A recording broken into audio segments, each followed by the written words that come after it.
Çfarë mund të bëhet nëse dikush përpiqet të ndërhyjë në procedura?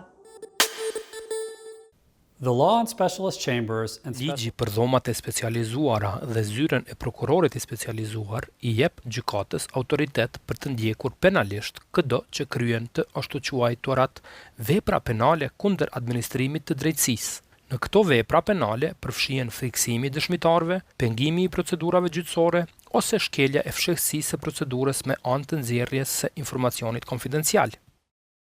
Prokurori i specializuar ka theksuar se zyra e tij fuqimisht do të hetojë dhe ndjek penalisht çdo person që dyshohet se ka kryer vepra penale të tilla, ku përfshihet edhe zbulimi i identitetit të dëshmitarëve ose i çfarëdo informacioni që mund të çojë në identifikimin e dëshmitarëve.